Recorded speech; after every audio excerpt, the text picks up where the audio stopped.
Enquanto o vídeo não começa, que tal ir curtindo e compartilhando com seus amigos? Se não for inscrito, se inscreva e ative o sininho. A IPF agradece.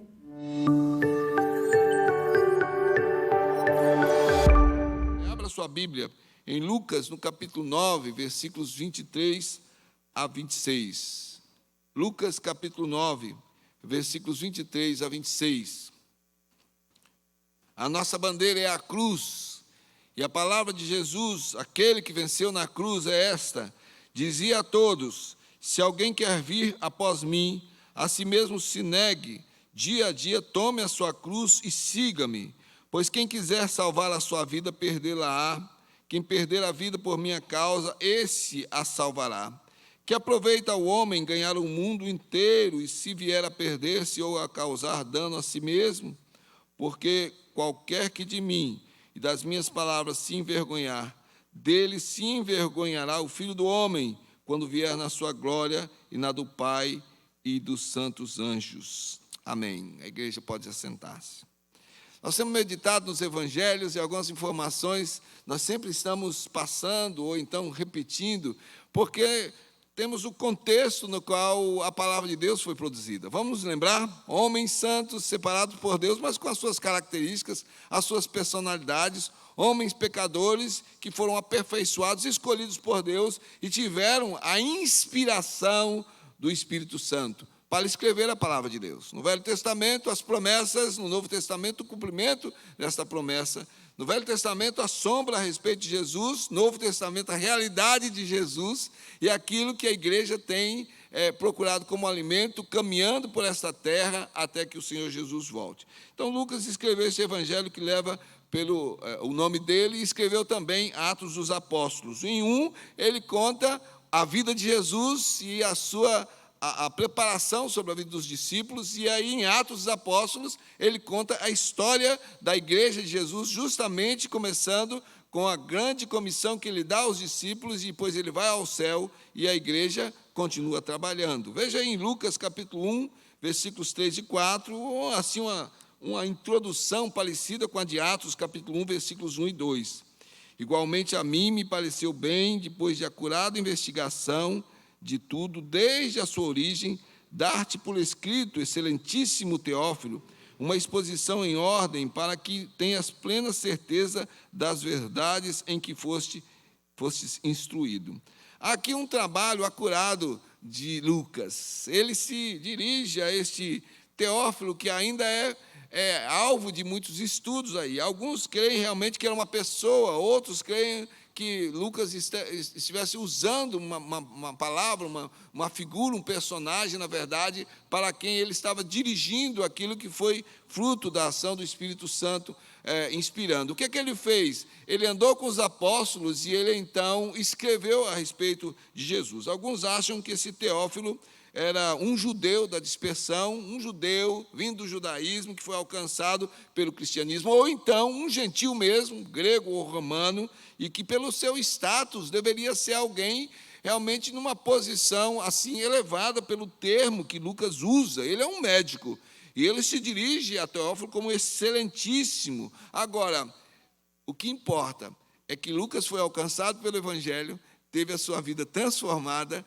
encontrou-se com Jesus, não é? Ele nunca esteve com Jesus, assim até onde nós temos informação bíblica, mas espiritualmente encontrou-se com Jesus, e aí então ele compartilha com alguém que também foi alcançado por Jesus. Nós cremos que Teófilo era um convertido, pela expressão que ele usa aí, para que tenhas plena certeza das verdades em que fostes instruído, que está no texto do Evangelho, e o comentário é a mesma coisa, denota a fé lá no livro de Atos. Lucas possivelmente nasceu em Antioquia da Síria, sob o domínio romano, e é alguém muito instruído, muito culto, é um médico, e ele fez relatos importantes. A expressão, né, ele tem muita pegada cirúrgica no momento de fazer a avaliação e análise. Ele fez um levantamento muito caprichado e aí ele presta um tipo de relatório, mas o que nos chama a atenção é que era um modo do Espírito Santo trabalhar, porque nós estamos no lugar Teófilo. Nós recebemos, através dos séculos aí, a ação do Espírito Santo para conhecermos a respeito de Jesus e da sua igreja.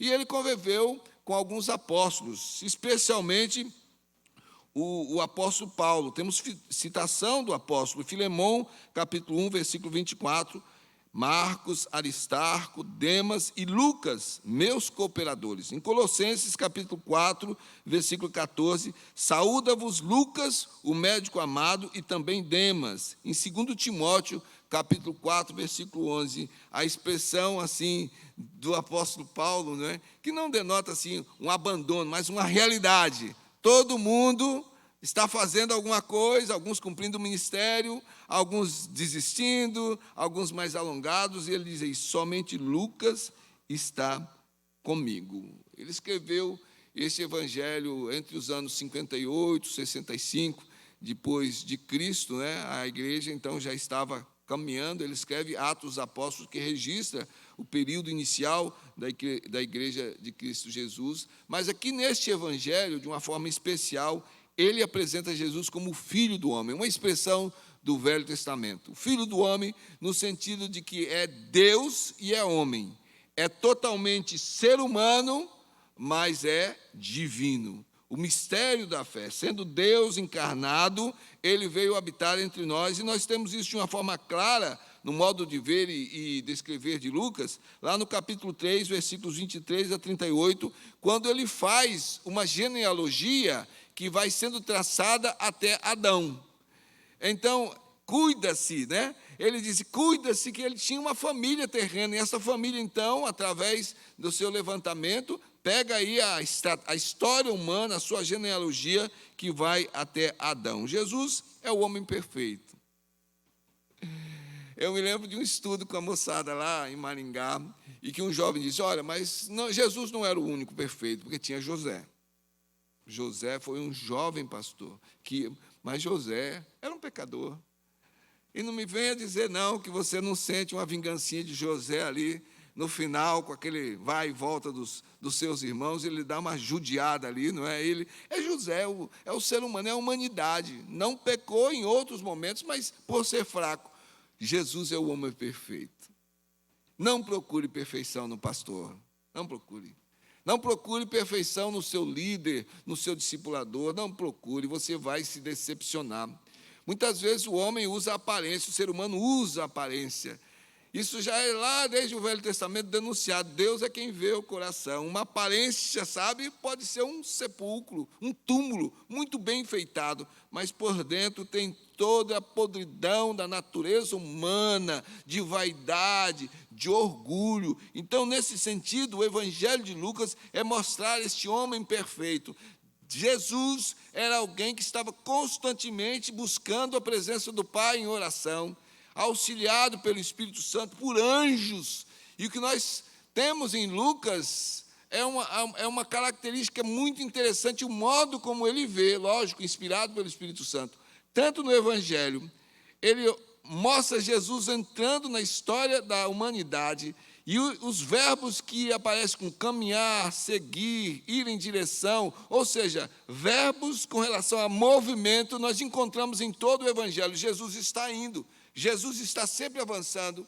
E aí, então, no Evangelho de Lucas, Jesus vai e morre e ressuscita, e vem em Atos dos Apóstolos, e ele continua caminhando.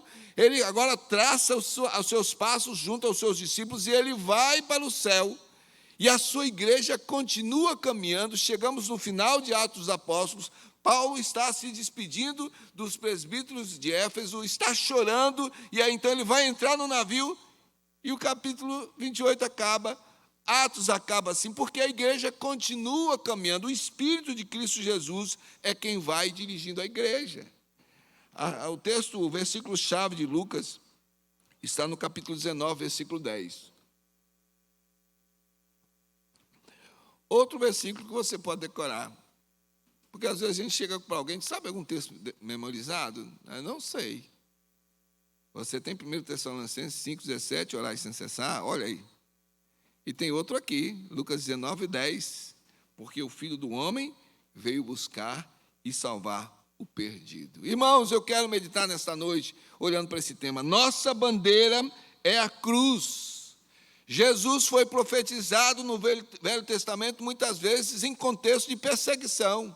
Jesus nasceu no contexto de perseguição, viveu no contexto de perseguição, morreu debaixo da vara da perseguição, ressuscitou para ordenar a continuação da sua obra através dos seus discípulos, e eles então vão avançando debaixo de perseguições. A história da igreja começa a ser escrita depois que se fecha o cânon bíblico do Novo Testamento, e centenas e milhares de vidas têm sido ceifadas, mártires por causa da fé, debaixo do contexto da perseguição. E assim vai ser até a volta de Cristo Jesus. Ele nunca escondeu isso. A palavra de Deus não esconde, ela é a verdade que liberta, porque ela não esconde nada. Ela conta a respeito dos heróis lá do Velho Testamento, homens de Deus, mas que tinham pecado, e ela conta a respeito do pecado, não esconde nada, porque mostra ao mesmo tempo o Deus da misericórdia e que restaura. Não esconde as fraquezas dos discípulos de Jesus, e ele nunca escondeu dos seus discípulos que a barra seria pesada, que o evangelho iria em frente, mas que aqueles que estivessem realmente comprometidos com ele passariam muitas vezes pelo caminho apertado da pressão e da perseguição. Veja aí, por exemplo, no evangelho de João, e João coloca essas palavras de Jesus no contexto de Getsêmani, um pouquinho antes da crucificação. Então veja o que ele diz nesse texto, João 15, 18 e 19. Se o mundo vos odeia, sabei que primeiro do que a vós outros me odiou a mim. Se vós fosseis do mundo, o mundo amaria o que era seu. Como todavia não sois do mundo, pelo contrário, dele vos escolhi, por isso o mundo vos odeia. Você está preocupado com o quê? As coisas que estão acontecendo, resultado da política, ou a situação na empresa onde você trabalha, ou quem sabe a sua escola onde você estuda. A sua família tem travado discussões e outras coisas mais. Qual é a nossa preocupação? Porque a igreja pertence a Jesus, é um instrumento de Jesus nessa terra. Em qualquer situação, ela vai continuar sendo igreja.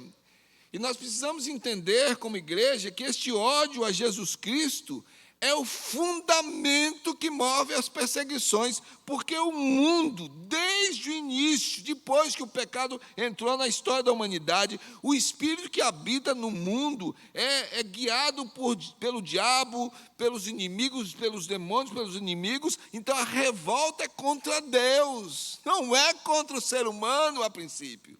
O ser humano é um alvo que é alcançado pelo diabo, porque ele quer destruir, ele quer deformar tudo aquilo que é imagem e semelhança de Deus.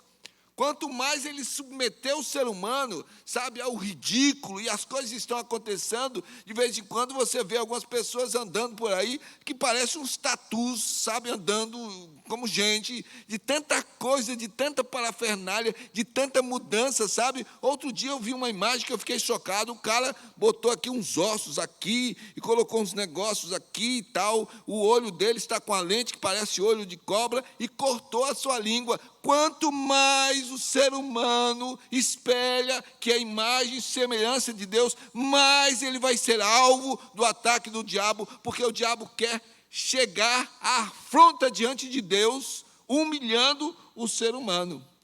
Aí no início desse longo capítulo 9, no qual nós estamos meditando, Lucas descreve Jesus enviando os seus discípulos. Ele abençoa e envia os seus discípulos para golpearem o inferno. Sabe o que acontece? Muitos endemoniados, muitos doentes, você tem lá em Lucas capítulo 9, versículos 1 e 2.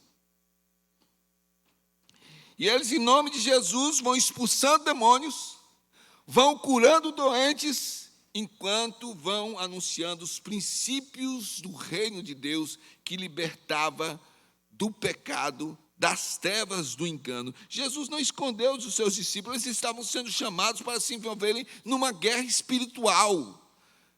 O evangelho não é para amadores, o evangelho não é para fracos. Me lembro de um ancião lá na zona rural, falando isso: o evangelho é para cabra macho, pastor. O evangelho é para mulher de verdade. Porque o Evangelho causa uma transformação muito grande, e essa transformação vai preparar o ser humano para os momentos de ser pressionado, atacado, ameaçado. As palavras de Jesus foram, às vezes, muito duras com relação a essa realidade diante dos seus discípulos, e nós estamos aqui diante de palavras assim. Veja aí comigo, se você fechou a sua Bíblia, abra novamente, Lucas capítulo 9, versículos 23 a 26. Veja aí, é advertência. Jesus está fazendo uma advertência. Ele está falando com seus discípulos. Lembra, na cabecinha dos discípulos ainda girando alguns pensamentos, algumas coisinhas. Pensa que Jesus não tinha no meio dos discípulos, sabe, fofoquinha, essas conversas? Tinha. Ele foi trabalhando. Sabe por quê? Porque eles ainda não tinham sido totalmente na plenitude do Espírito Santo, alcançados com a revelação de quem Jesus era. Por isso Jesus dizia aí, versículos 23 e 24, se alguém quiser vir a mim, a si mesmo se negue, dia a dia tome a sua cruz e siga-me. Aí tem um tanto de gente que vai fazer estudos de interpretação, o que é esta cruz. Tem gente querendo colocar o cônjuge, né? Tem que levar a minha cruz, pastor. É o cônjuge, é o filho que dá trabalho. Ah, pastor, o meu patrão não é mulher, é a cruz, né? Eu vou tomar uma cruz pesada. Irmãos, essa cruz é o nosso dia a dia. É a realidade da nossa vida, mas que vem baseado no esvaziamento. Negue-se a si mesmo. O ser humano está morto nos seus delitos e pecados, mas é um morto petulante. É um morto que carrega dentro de si os sinais do pecado de uma forma tão vil, de uma forma tão ferrenha, que se dependesse dele, ele continuaria morto por toda a eternidade. O que Jesus fala aqui é sobre a morte do ego. Havia ali entre os discípulos diversas personalidades, você já viu, e por favor não critique, eles nos representam. Nós temos Pedro aqui entre nós. Nós temos aqui os filhos do trovão, aqui entre nós. Misericórdia, podemos ser Judas. Nós temos João, aquele que ama o tempo todo, que está recostado em Cristo Jesus. Havia conflitos no meio dos discípulos por causa das suas naturezas pecaminosas. Jesus está ensinando aqui. Isso se revelava de vez em quando, de acordo com os contextos, estavam sendo colocadas em xeque. Jesus está dizendo, negue-se a si mesmo, você vai me seguir, negue-se, esvazie-se. Quem estava falando? O Deus encarnado, aquele que se esvaziou, não deixou de ser Deus. Irmãos, de vez em quando eu me preocupo se alguns entendem realmente o que significa isso. Deus, Jesus é Deus. Não é um profeta, não é um iluminado, não é alguém certinho, ele é Deus. Como ele disse, bastaria um movimento meu e anjos invadiriam o planeta. Ele é Deus, todo-poderoso, mas esvaziado da sua glória, não deixando de ser Deus. Esse esvaziamento significa renunciei a essa postura para estar aqui na humanidade. E ele fala isso, olha, negue-se. Ele é um modelo, esvazie-se do orgulho, da vaidade, daquela posição muitas vezes humana que nós temos de uma altivez que às vezes aparece na nossa conversa mais ou menos com a carteirada assim, você sabe com quem você está falando? Esvazie-se, ele está dizendo aos discípulos, se esvazie, que conversinha é essa que vocês têm entre vocês?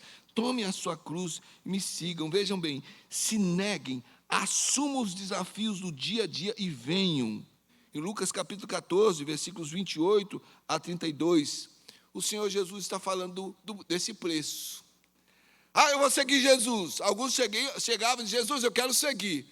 O que é que eu faço para ter a vida eterna? Jesus, eu quero ser seu discípulo. E ele dizia, olha, pensa bem, ore, você vai ter que mudar a sua vida. Você vai se esvaziar de quem você é. E aí, nesse texto, ele faz uma aplicação dizendo, pois qual de vós, pretendendo construir uma torre, não se assenta primeiro para calcular a despesa e verificar se tem os meios para concluir?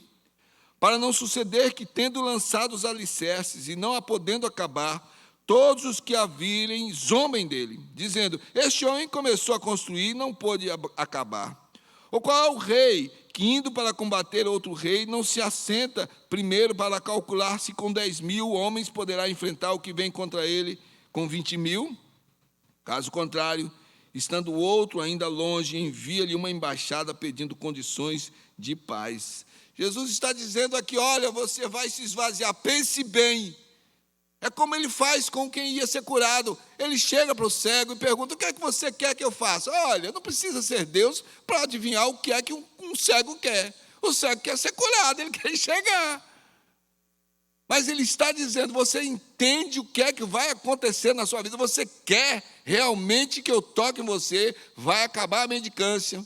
Vai acabar essa vida de precisar sempre dos outros, você vai trabalhar, você vai voltar para a vida real, normal, você vai lutar novamente pela sua sobrevivência. Você quer isso realmente? Quantos mendigos nós temos por aí, irmãos, que não querem mudar de vida, não?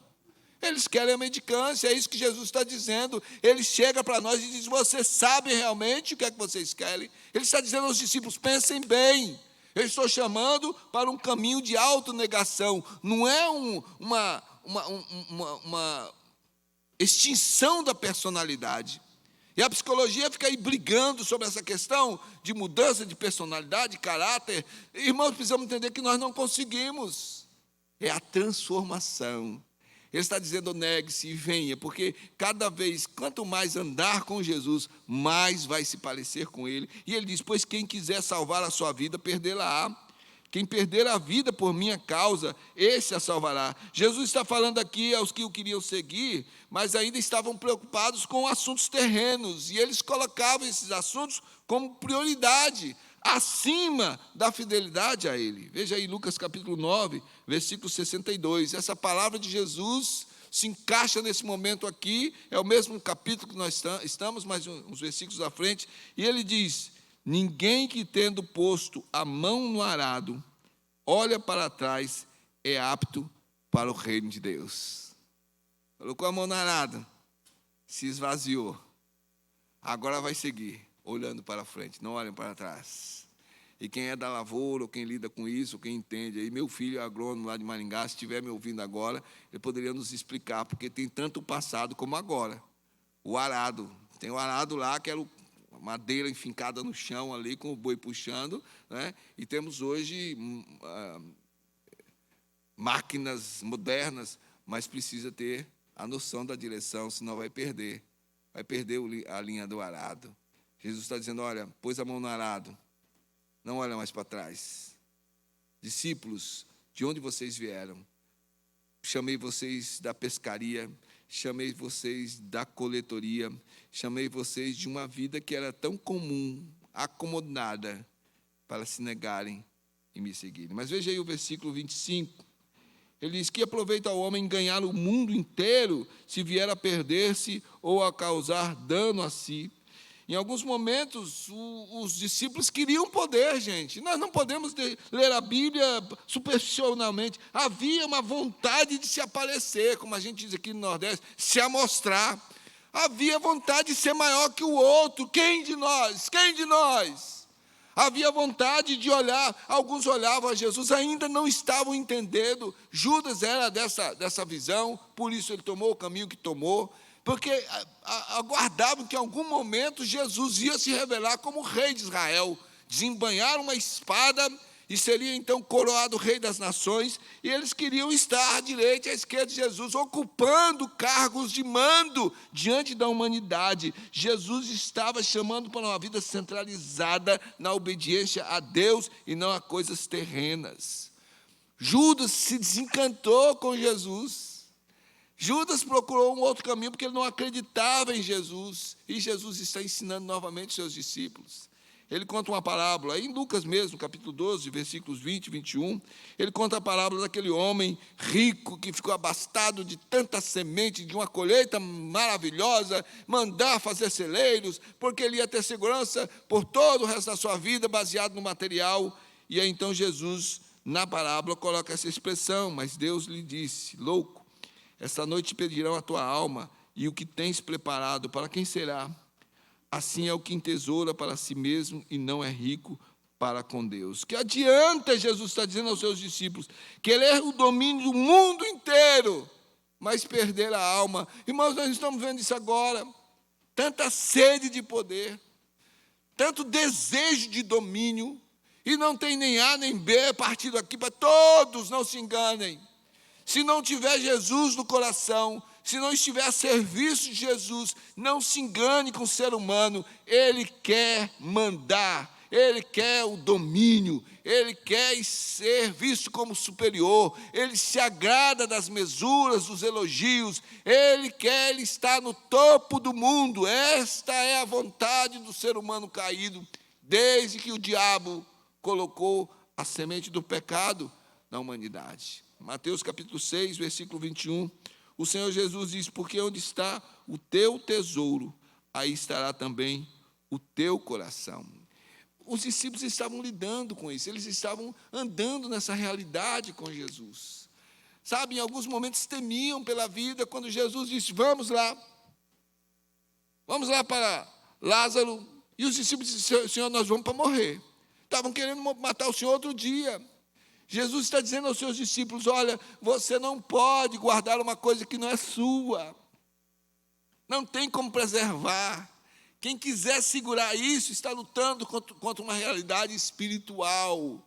Aquele que quer salvar a vida com seus esforços, ele está dizendo aos discípulos, está fadado ao insucesso.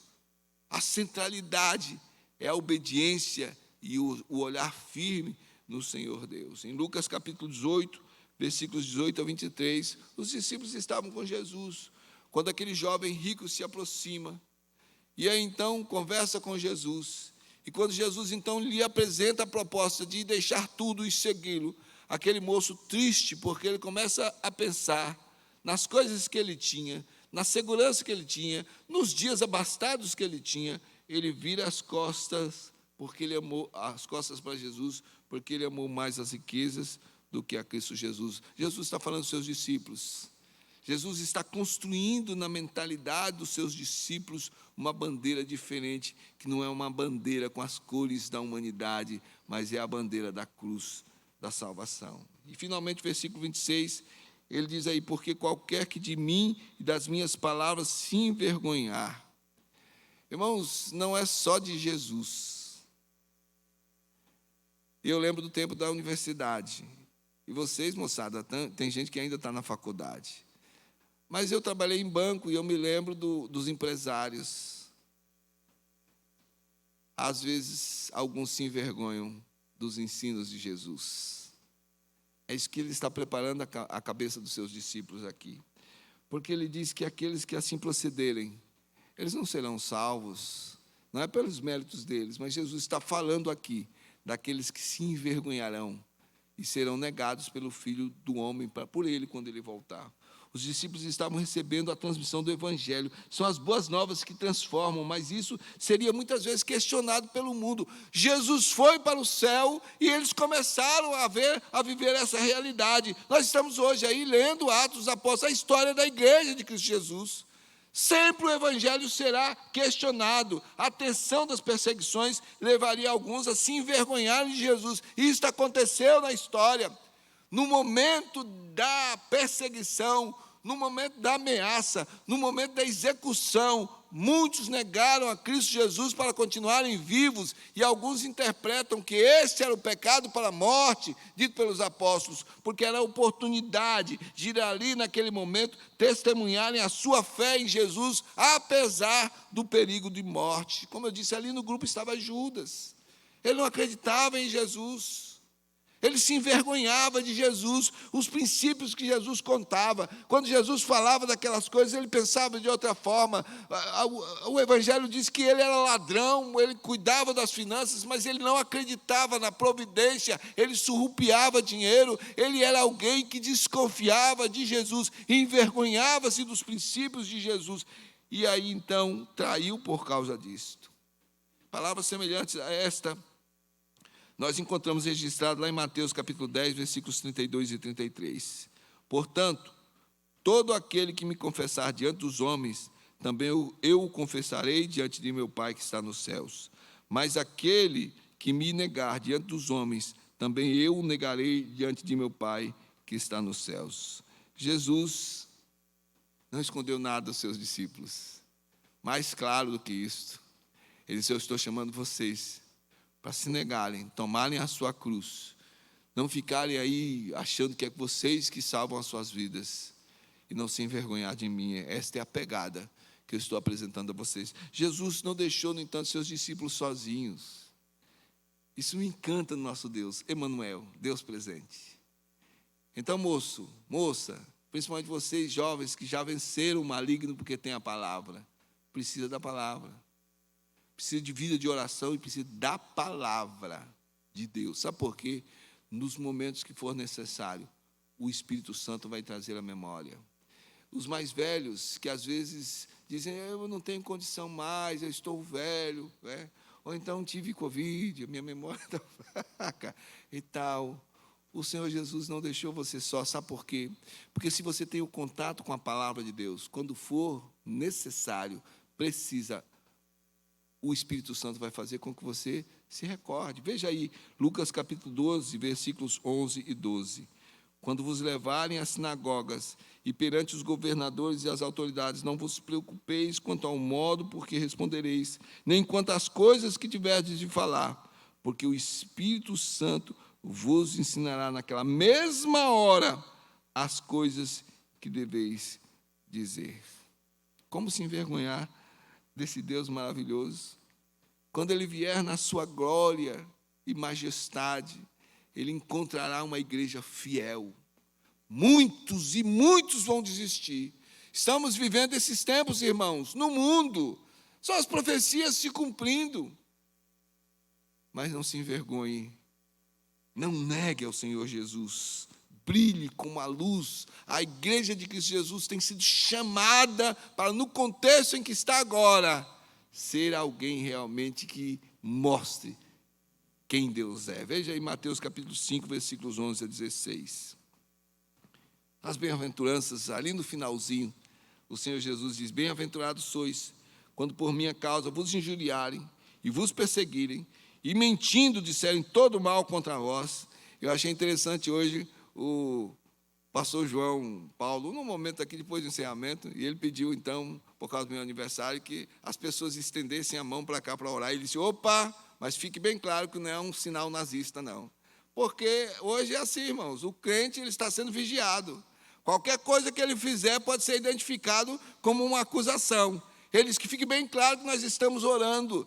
A igreja sempre foi alvo de mentiras, as fake news contra a igreja, contra o povo de Deus, é coisa antiga, para destruir a imagem daqueles que amam ao Senhor. Ele diz: regozijai-vos e exultai, porque é grande o vosso galardão nos céus, pois assim perseguiram os profetas que viveram antes de vós. Vós sois o sal da terra. Ora, se o sal vier a ser insípido, como lhe restaurar o sabor? Para nada mais pressa, senão para lançado fora, ser pisado pelos homens. Vós sois a luz do mundo.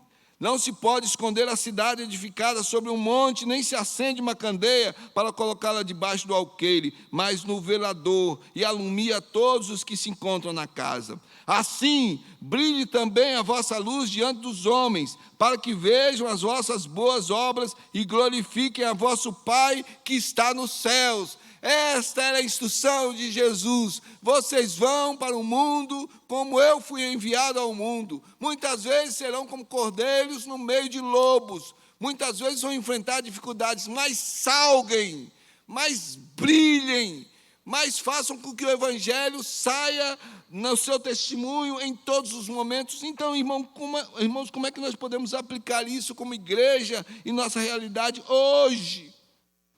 Atualmente, a igreja tem sido perseguida em alguns lugares de uma forma aberta, deslavada. Sabe por quê? Por causa da fé em Cristo Jesus. Lembra? O mundo odeia Cristo Jesus. Tudo aquilo que se levanta para falar, para pregar, para ensinar os princípios da palavra de Deus, causam o rilhar de dentes dos demônios. Eles têm ódio, porque eles sabem que liberta. Eles sabem que faz toda a diferença no coração daquele homem, daquela mulher que se achega a este evangelho. No Brasil, os evangélicos têm sido alvo de deboche, irmãos. O diabo vai usando várias estratégias. Quantos famosos, não estou aqui julgando, eu estou dizendo, mas quantos famosos têm declarado a sua fé em Jesus, mas não mudaram em nada a sua vida, continuam com a mesma pegada mundana? Quantos homens de postura, de status elevados, pintam aí às vezes de convertidos e vão nas igrejas, principalmente nos momentos agora de política, e pintam ali como convertidos ou então como simpatizantes do evangelho, mas traem esse evangelho na primeira oportunidade, porque vão por caminhos que contrariam os princípios da palavra de Deus. Quantos famosos, quantos midiáticos do evangelho, e isso às vezes contribui para desanimar os mais fracos. Pelo mundo afora, existem ataques a cristãos, aos princípios dos cristãos.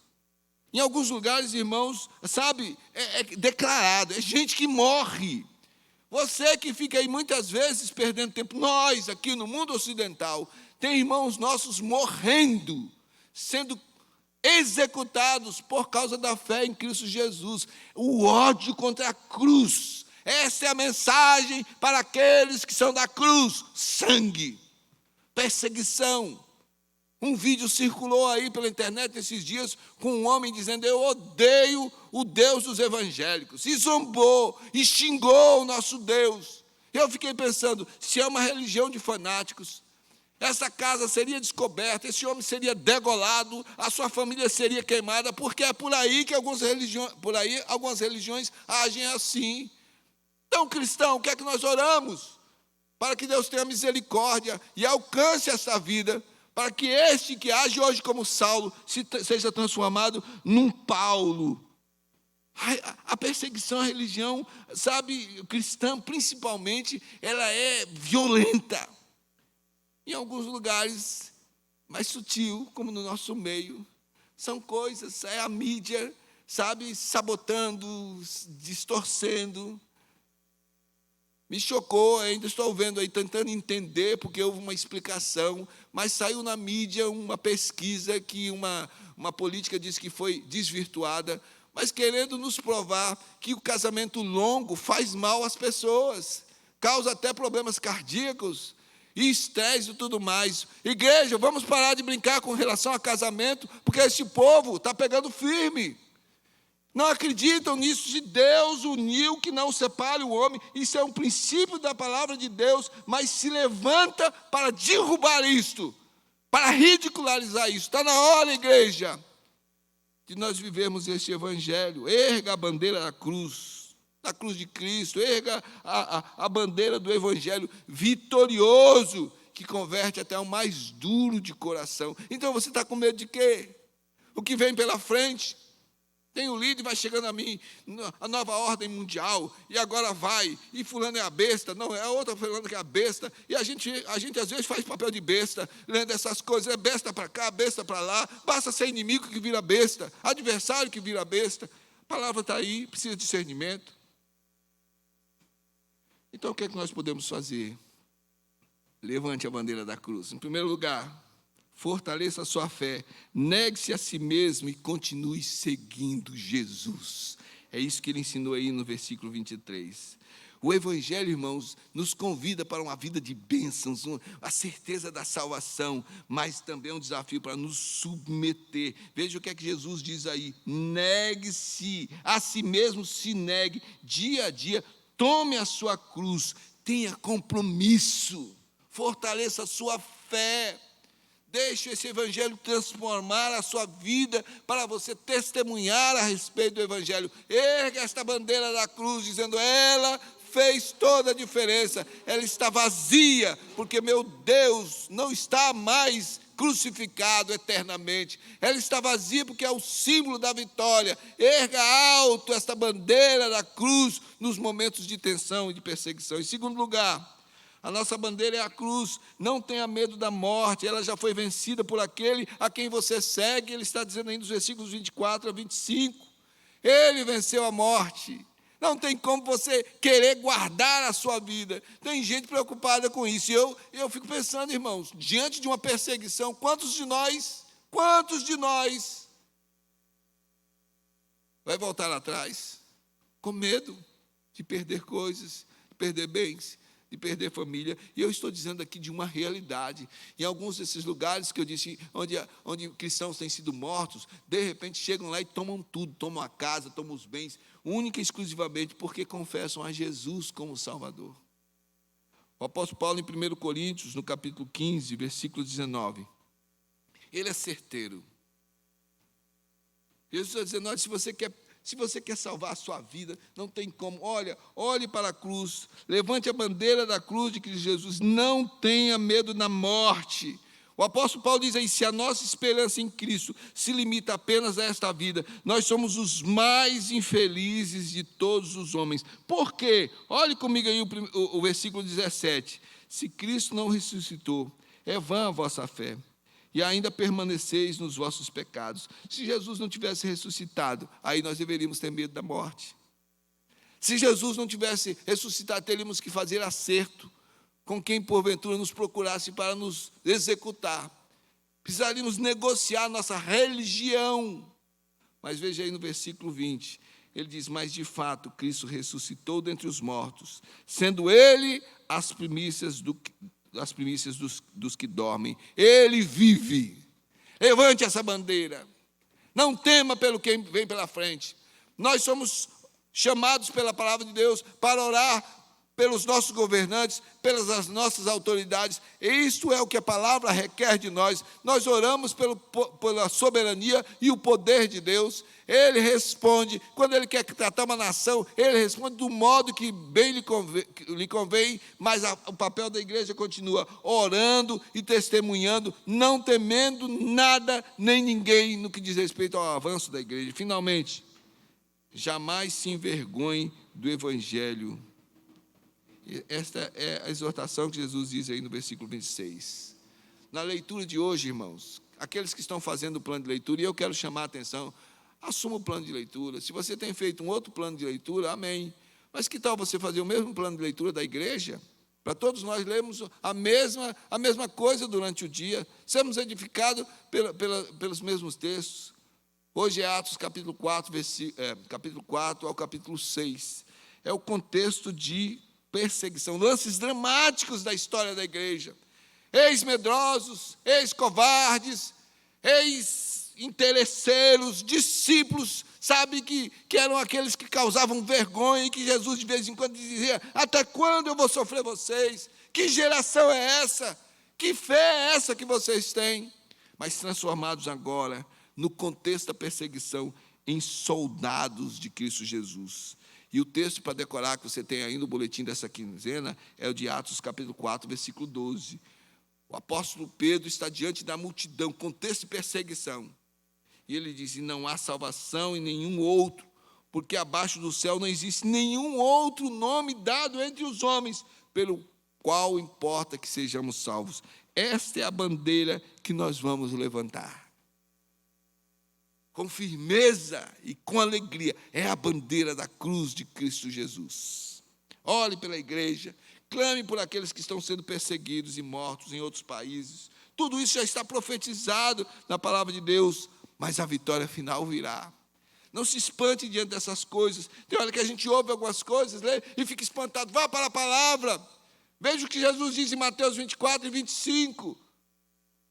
Estamos vivendo a realidade da palavra de Deus, mas a igreja avança, ela continua avançando. Meus irmãos, vamos cantar de novo aqui o Bem-aventurado, depois a gente segue com o que está até o final do culto, já estamos encerrando, mas eu gostaria que a gente cantasse agora novamente, nesse contexto de conclusão. Ore, vá para o Senhor, ore, vá para a palavra de Deus. Não tem como vencer se não for com oração e com jejum. O demônio está usando homens e sistemas o tempo todo. E como é que a gente quer vencer isso? Com conversa, com posturas, com pensamentos, com estratégias humanas. A palavra de Deus é clara. Olha para o Senhor Jesus, olhe para a sua cruz. Se negue, se esvazie, seja crente de verdade, não brinque com o Evangelho. E aí então, não fique pensando que você pode livrar a sua vida de alguma forma. Tudo está nas mãos de Deus. E aí não se envergonhe do Evangelho. O apóstolo Paulo escreveu lá em Romanos 1, 16, 17, nós já pregamos sobre isso, já meditamos esses dias, nos dias da reforma. A reforma que fez uma grande diferença na vida da cristandade. É o poder de Deus para converter o coração mais duro. Desde que não haja pecado contra o Espírito Santo, o Evangelho é o poder de Deus. Não se envergonhe deste Evangelho lá na sua faculdade, no seu trabalho. Há alguns lugares aí onde alguns cristãos estão sendo perseguidos no ambiente do trabalho porque são crentes. Tem um moço que diz, eu vou fazer minha merenda lá separado. Ninguém se dá porque vive os princípios do Evangelho. O negócio hoje é defender a droga, o negócio hoje é defender o aborto, o negócio hoje é defender trisal, quadrisal e essa palhaçada toda que nós temos hoje como estruturas de família oferecidas como opção. A moda hoje é transformar o ser humano numa coisa ridícula. Os pronomes hoje, se você quiser dizer que você quer ser chamado agora como nhé, você vai ser o nhé, não é mais ele ou ela, é nhé. Isso é o que o mundo está aí colocando na cabeça da humanidade. A igreja se levanta com a cruz de Cristo e diz, nós somos imagem e semelhança de Deus. Homens e mulheres, a família é a instituição do Senhor. Essa é a bandeira da cruz. Nós não tememos nada nem ninguém e vamos avançar até a vitória final. E se o sangue for derramado, deste sangue vai florescer uma igreja mais forte ainda. Porque todas as vezes que a igreja foi atacada dessa forma, ela cresceu. Veja em Atos dos Apóstolos, 3.000, daqui a pouco 5.000.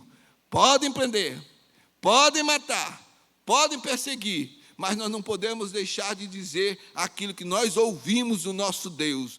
Para mais informações e novidades, siga as nossas redes sociais e fique por dentro de tudo.